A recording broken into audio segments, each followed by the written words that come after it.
And welcome. It's another Confessions podcast from your very good friends at BBC Radio 2. Happy Christmas and so on. We have some festive confessions, a whole week's worth we've done and a whole week's worth to come. Each one of them bearing a digital radio as a super present. This week we have Santa's secret stash, next door neighbour naughtiness, a volunteer's vacant venture and a truly terrifying turkey.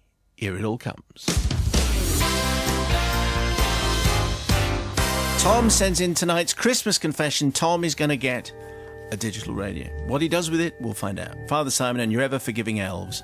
As we draw ever closer to the festive period and all around us fairy lights are twinkling, I'm reminded of a Christmas-related crime I committed when I was 7 in Colchester in Essex in the 70s. My parents, like many others in those austere times, started buying Christmas goodies and a few months before the big day to spread the cost and would hide them out of sight and mind from me and my younger brother Chris.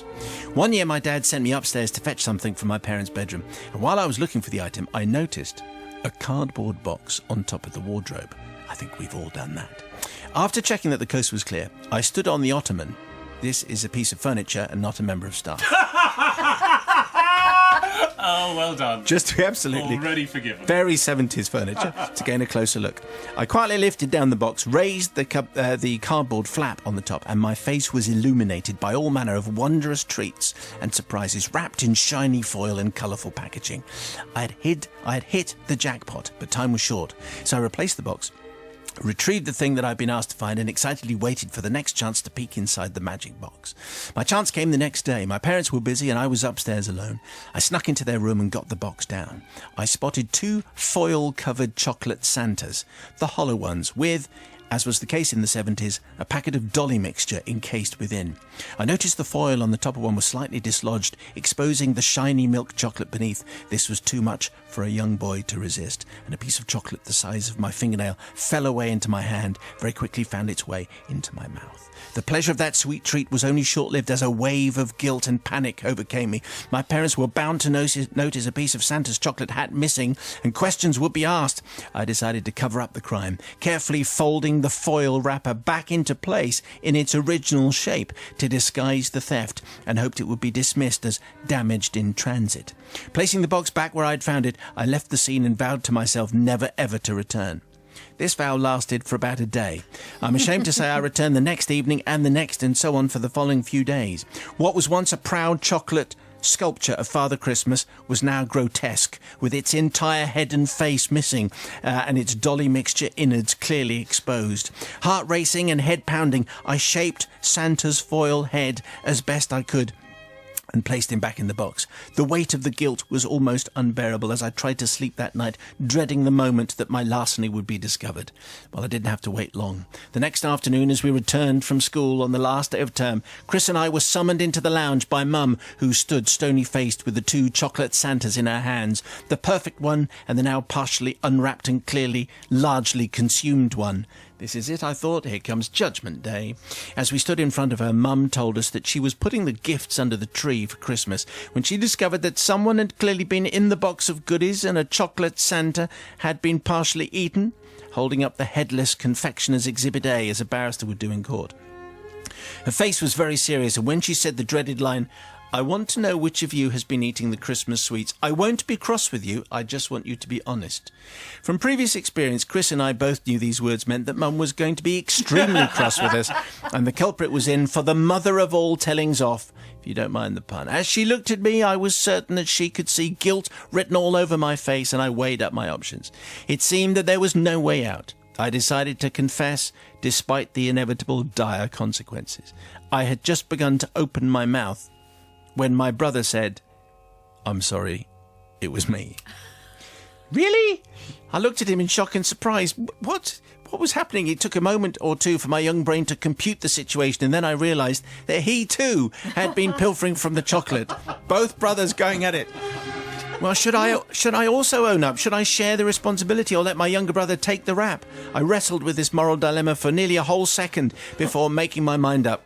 Father Simon, if I had taken the honourable line, I wouldn't be asking for your forgiveness now. Yes, I let him go down for it. My face changed from shock and surprise to righteous indignation in an instant. Really, you did that? I remember feeling no remorse for this at the time, only relief that it was he and not me, receiving the mighty ticking off that followed. which may also have involved the application of a slipper and bed without tea. Well, different times. These indeed were different times. And on Christmas Day, he was presented with the half-eaten Santa, while I received the perfectly whole, intact and unmolested version. To this day, he doesn't know that it was me. My goodness me. Exactly. Could you do the deed for me, says Tom. So I wish to ask forgiveness from my brother, who, though not entirely blameless, and as younger brothers do, had made my life a living hell throughout our childhood, did not deserve to take the full blame for this act of confectionery vandalism, and suffer alone the judgmental looks and comments from my parents and extra chores that he had to perform all over Christmas. Which seems a little bit harsh, really. He'd only eaten half of Santa's head. But anyway, he was trying to own up, but then he was beaten to it. Maybe he could have taken the rap. Let's see what Sister Rebecca makes. I love that confession. It was so wonderfully written, wasn't it? And just really, really sweet, so to speak. So the chocolate was too. Chris is going to be really angry about this, isn't he, Yes, when he finds out about it. But Christmas is a time for forgiveness. So hopefully Chris will forgive and realise that he would have been punished anyway. It doesn't make it, it wouldn't have made it any better if his brother was also punished. Although actually it probably would, wouldn't it? In Tom Chris's eyes. needs to say, Chris, here's my digital radio. Yeah, maybe he does. Or maybe you should just share it with him. It's a difficult one because I just think Tom comes across as really, really sweet. So Yes. I am not going to forgive. You're not going to forgive last-minute change of heart there, Sister Bobby. Yeah, it's a tricky one. It's 7. It's cute, this chocolate. What can you do if you find... I wouldn't be able to resist now. If I found chocolate hidden away, I'm afraid I would do probably the same thing. And then, if actually what I'd probably do is eat all of it in one go and say, I'm really sorry, I just couldn't resist it. Because I've got no willpower where it concerns chocolate. So even with things that you know you really shouldn't eat, it's just overwhelming, the need to eat that chocolate. What I'm really impressed with is they had sweets inside the hollow chocolate... Dolly mixture, different yeah, times. never got that. Who'd have It thought? was just always hollow. So actually, I think, is it a lesson in keeping stum? Sometimes you need to know that lesson. You're forgiven. Just there this we go. once. Okay, so it's 1-1. My son is every Christmas is sent some amazingly tasty chocolate gifts from a friend we have in Germany, and not for the first time this year, myself and my wife ate quite a lot of them whilst watching the telly. And let me say that there is only one thing that tastes better than German chocolate, and that is ill-gotten German chocolate that should have been going. Shame on so you. No, because I think all of us in that position would probably do the same, and I'm sure that Tom and Chris would be perfectly happy with this turn of events, where both of them were doing it anyway. So no harm, no foul. Morals of a sewer. So I am going to say definitely forgiven because we'd all do it. Well done. No, we wouldn't. No. Yes, we would. No, I don't think we would. Yes, we would. So anyway, here's Ben and Wendy who send in tonight's Dear Father Simon and the Christmas Collective. Ben and Wendy, you are winners. Our festive tale took place 10 years ago near West Berkshire. It concerns a group of friends known as the Ink Pen Cinema Club, the ICC. One wintry evening in mid-November, the ICC were gathered in the local pub celebrating yet another stunning victory in the pub quiz. I was chatting to Andy, the loudest, largest and grumpiest member of the ICC, about his forthcoming overseas trip. Andy worked in the oil industry, and his work involved going to far-flung, remote and dangerous corners of the globe for long periods of time. He was just about to set off again on another trip and was asking us to do the usual keeping an eye on the house routine that we always did. Plant watering, post collecting, that kind of thing. And he said he'd be returning on December the 22nd. Knowing Andy's hostility to all things festive, and in an attempt to rile him, I remarked how nice it would be for him to be home just in time for Christmas. Riled he most certainly was, and he announced in loud and exceedingly grumpy tones that this was going to be his first Christmas on his own in his new house. His children had grown up and left, shortly followed by his partner, and having suffered years of enforced family jollity, this year he was having nothing to do with Christmas whatsoever. Thank you very much indeed, and anyone who attempted to involve him in any kind of celebrations was going to get very short shrift indeed. I think the message was clear. Anyway, a light bulb went ping over my head, and after a night's sleep and a few phone calls around the rest of the ICC, a plan was hatched. Let me know if you're ahead of me. Andy duly disappeared on his arduous business trip, and the rest of us kept an eye on his house, a small bungalow at the end of a quiet lane in a quiet village. 2 days before his return, and armed with a wad of willingly donated cash, another member Claire set off into town to buy as many Christmas decorations as could be rammed into her large estate car from one of those shops where everything costs £1.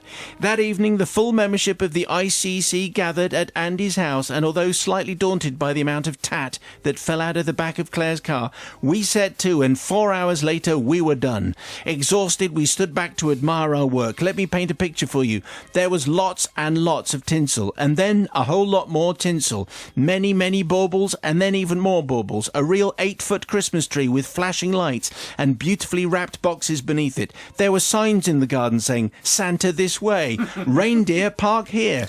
There was fake snow in the corners of all the windows and on the grass. No detail had been overlooked, including the festive loo roll, but the pièce de résistance was the 18-foot-tall illuminated inflatable Santa, which entirely filled the conservatory on one side of the house, and the illuminated inflatable reindeer, which mixed with the inflatable illuminated wise men and shepherds.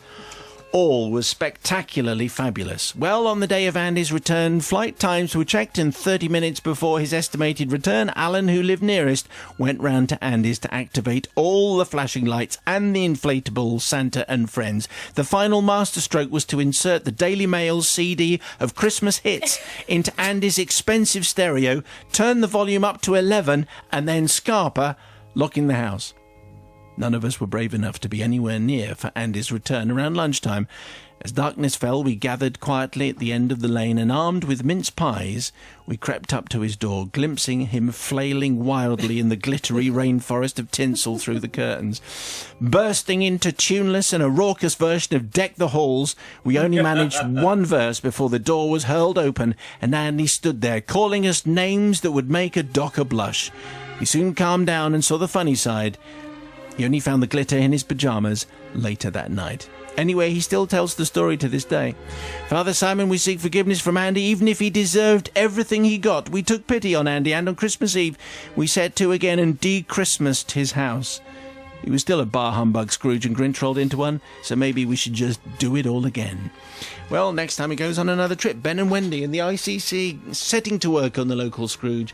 Fine work they did. What do you think, their sister Rebecca? I think that's hilarious. Lucky Andy. I would love it if someone spent a group of people spent 4 hours decorating my house, because I hate doing it myself. But luckily Andy retained his sense of humour after a while, and I'm imagining that even though he must have known it was Ben and Wendy because they were the ones who had the key to his house, I'm hoping that he forgave them. But I think it was a great thing to do, and yeah, you're forgiven. All right, let's see what Sister Bobby from the Priory makes of all that. Yeah, inspired. You are a very, very, very, very, very lucky man to have those friends, because I know life can really get you down and you don't feel like celebrating, and life can break you, but you do have to laugh at it, and it's what you did in the end, all your anger and enough mince pies to kind of melt you. Maybe you're a lucky man and you're very, very grateful. Would you like an 18-foot tall illuminated inflatable Santa and reindeer? If life had broken me and I couldn't see the joy in anything, if someone put that in my garden, I would love it. I don't think life had broken him. He was just grumpy. No, it wasn't. Things had happened to him which made him see not the funny side. He did. He said the beginning of the story. His family left him. I know that. Yeah, well, let's say it's life had thrown him a curveball, hadn't he? He hadn't felt like celebrating. Well done to your friends. Yeah, it should be done more often. Apart from his kids and his wife scarpering. As I said. Apart from that,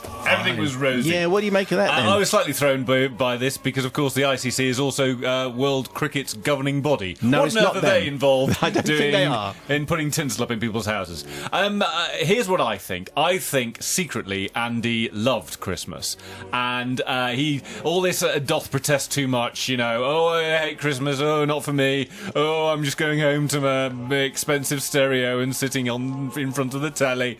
Well, actually, I think Andy loves Christmas, and therefore will have adored the idea that he was covered in tinsel. I do think festive loo roll is probably a step too far. I don't even have any of that. Glitter in your pyjamas? No glitter up my pyjamas either. So I am going to forgive, because I don't think there's anything to forgive, because I think Andy loved it. All right. And, you remember on yesterday's confession, Andy was the subject of the confession. He was the guy who got his house Christmased. Is that a verb?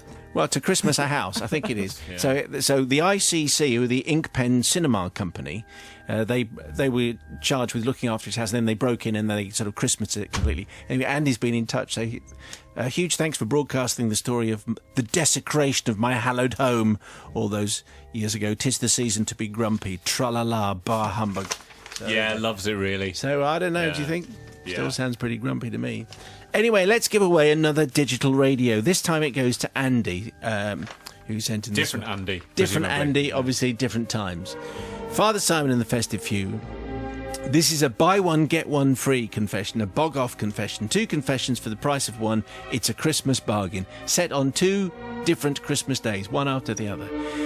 First of all, it takes us back to the 1990s. I'm a young man in my early 20s, and as all young people, keen and eager to help any and everyone, particularly those who were less fortunate than I was, and I wasn't particularly fortunate. My local church on Christmas Day would host the area's local homeless and lonely. Anyone who would either be without a home or home alone on Christmas Day was invited to come along. The deal was, you came along to the Christmas Day service, then there was a full Christmas lunch, 3 courses, crackers, bad jokes, party hats, the works. We watched the Queen's speech on television. We didn't have a TV licence, but figured that the detector vans wouldn't be out on Christmas Day. I thought we were going to miss that bit out anyway. It turns out it got through. But it's okay, because they're helping the homeless and the That's needy. okay, just in case the lawyers are listening. Anyway, maybe the detector vans are out on Christmas Day. Yeah, I'm sure they are. I'm sure they are. Pay that licence fee, folks. Yeah. Anyway, very good. Anyway, figure the text man. Anyway, we played some games, and then everyone had tea and went home, or they went back to their homeless shelter, and they all got goodie bags on the way out. Now, this was, of course, all provided free, mainly thanks to the kind generosity of the church members and local businesses, and, of course, an army of volunteers, and I was one of this army.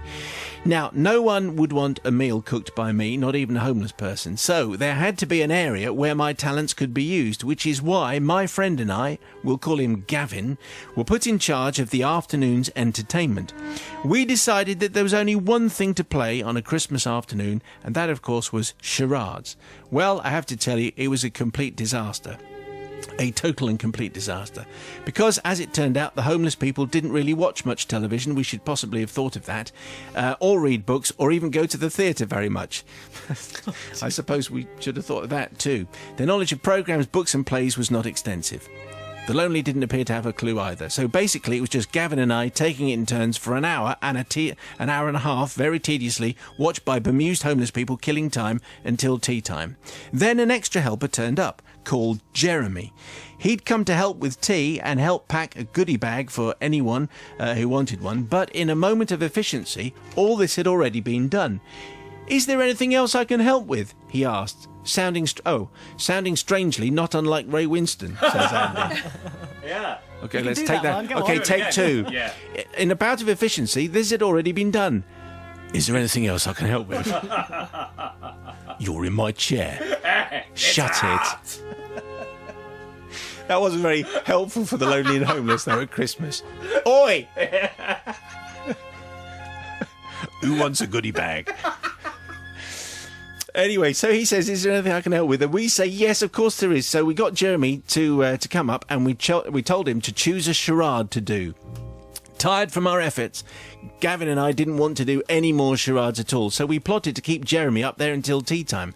Jeremy basically had to do charades for 45 minutes, and still only able to say, "So it's a film, 4 words, the sound of..." "We don't know! Move on!" "Shut it!" Good old Ray. He's really useful, isn't he? That one voice. Ray owning a butcher's, now Ray doing charades. Well, we've already established that his butcher's shut. He's now running a bridal shop. Now He he's... shut it, Yeah, didn't he? Shut it! someone shut it for him. Yes. Anyway, so we move on. I've lost control of this one. Anyway, that's year 1. Okay. Now we fast forward to exactly the same day. It's Christmas Day a year later. Having decided against charades for our entertainment, wisely, Gavin and I thought bingo might be more popular. And we were right. One of the old ladies at church kindly lent us her bingo set. It had everything you needed for 6 people to play bingo. We had 150 people playing bingo on Christmas Day, but it was no matter. We could easily photocopy more cards. So the church photocopier worked overtime. A local supermarket had kindly donated a few small prizes for line winners and a bigger prize for the full house winner. Enough for several games. or so we thought. However, we soon discovered the flaw in our photocopier plan. Every time one person won, 20 did. Didn't think that one through, did they? We ran out of prizes on the first line in the first game. That was it. And we had to raid the goodie bags. This could get difficult, we thought. But actually, as it turned out, on the plus side, all the homeless and lonely loved playing bingo, though they did get a bit cross that so many people won every single time, and it became the highlight of Christmas Day. It's still played now with them, even if I've stepped down after the borrowing of goodie bag items for prizes. Scandal. Fiasco. But I seek forgiveness from all of those not in the multitude of winners, but who had a considerably emptier goodie bag than they should have had to take home. Anyway, a merry time. And I can see how that would happen. You go, I know, just print off some more, there's the flaw in my plan. Everybody has won. Well, we've got lots of winners. We've run out of prizes. What do you say to Andy's sister, Rebecca? I think it's lovely that there are lots of winners. I mean, it's Christmas and you don't want to have just one winner and everyone else going home empty-handed. And it's like those musical bumps at some parties, where everyone wins and gets a sticker. There's no one winner, but everyone leaves happy and there are no crying children. Yes. So I think it's fantastic, and I also think it's great that Andy spent all his Christmases working for the homeless. Good on him. So you're forgiven. All right, thank you very much indeed. Now, Sister Bobby's got something to say. Yeah, it's just redistribution, isn't it? You either got it in the bag at the end of the day, or you'd have won it when you put all your kind of crosses on the markers. So, what a great fun and what a great thing to do. If you're not busy this Christmas, or you're thinking where can you spend this Christmas? Yeah, I'd want to be looking there. at you, Matt. Yep, that's what you're going to be doing. Yes, Forgiven. indeed. All round to Matt's house. Yes, for, please. For a game of bingo. Around to my house because I'm not a massive fan of charades. So I would much prefer bingo. So I would be all. I can't believe though that nobody at any point said, "What if we're photocopying all of these bingo cards? Doesn't that mean that 25 people are going to win when one person wins?" But even taking that into account, they are excellent stuff by them. So I'm definitely going to forgive them. Here we go with another festive confession, and there's another digital radio heading towards the writer of tonight's tale, who goes by the name of Bridie. Thank you. Yeah, right. Yeah, Bridie. No, it is Bridie. Is it? Yeah. We haven't changed it this time. Really? Bet we have. Strange already. Father Simon of the Forgiving Collective, I've never thought of confessing this misdemeanour to anybody. In fact, I've been in denial that the incident ever occurred for the last 20 years. That was until I heard your turkey tale on the show recently. And see, the star of my confession is also a turkey, and I feel the time is right to honour his memory and salve my own conscience. It's the mid-90s, and it's the run-up to Christmas. All was in order for the usual spectacular events of Christmas Day. As was customary at the time, my grandmother had gifted us with our family turkey, as she did for my aunt's household as well. This was not just any turkey, but a free-range, hand-reared, corn-fed, organic one purchased from Mrs. Bassett, who lived on a neighbouring farm. These turkeys lived a fine and happy life in rural County Down, had a sea view, were well-spoken, and a decent education in the local turkey prep school. You get the idea. They were ordered in January for the following December. Such was their esteem and popularity in the locality. No better turkey you would find anywhere. Now, we duly collected the said bird and safely deposited him in the utility room, for he didn't fit in our small fridge, placed a clean tea towel over him to protect his modesty, and went to bed for the night, safe in the knowledge a delicious feast was to be had by all in 2 days' time. The next day was Christmas Eve, and my mother, being a community midwife, set off on her daily trip to visit all the new babies in the area. Daddy and I were left at home to deliver presents, prepare the veg, roast the turkey, and generally make Christmas special. All was going according to plan until about 11 a.m. when I was summoned to the utility room. "Bridie, there's a smell in here," says my dad. Now, he's of a generation who totally disregards all manner of sell-by dates, use-by dates, or best-before dates. No, your nose is your best asset when it comes to food handling, he says. If it smells off, dump it. If not, eat it. Indeed, even if it's blue with mould but smells okay, it's good, according to my dad. Consequently, my own sense of smell is acute, and I can smell rot from a mile away. On entering the utility room, it hit me. Definitely something off here. A bin bag, maybe? The compost caddy? Apparently it's a thing. We sniffed our way around and we found the source right under the tea towel. Yes, the prize-winning, free-range, privately educated turkey could have walked itself back to Mrs. B's farm. It was rancid, rotten, and no way were we going to cook this bad boy up. We needed to think fast. But what was to be done? Because very soon the lady of the house would be home for lunch. Then my father had one of his best ideas ever. We would simply bury the turkey in the garden next to the grave of Nightshade the cat, who had lost her fight against old age the previous year. It was that simple. Mummy, Granny and Nightshade would be none the wiser, apart from the fact that the star of the Christmas dinner would be somewhat absent. My father, being the quick thinker of this pair of conspirators, deemed this to be no problem at all, since he was on very good terms with his butcher, as he'd struck up a relationship with the butcher, as Nigel tells us to do on a regular basis. The exact details of how he managed this escape me now, but somehow the butcher sold him a turkey, the switch was made, and nobody was any the wiser. Until now. Dinner was served the following day to the usual coos of... Oh, delicious, delicious turkey. Very moist, Mrs. Bassett. Oh, no, very moist. Mrs. Bassett really does have the best birds, and so on. All the things that you say on Christmas lunch. Afternoon phone calls to the granny were made to thank her for such a great present. The aunt was called, and it was established that their turkey was also delicious. Mrs. Bassett had excelled herself this year, and so on. All was well. However, things took a dramatic turn for the worse on Boxing Day. While we tucked into Turkey Day 2, we got a distressed phone call from the aforementioned aunt. Were we all okay? Was anybody sick in the house? No, my mother assured her. We're all just fine and dandy. Oh, that's good, said my aunt. There must have been a bug somewhere in our house then.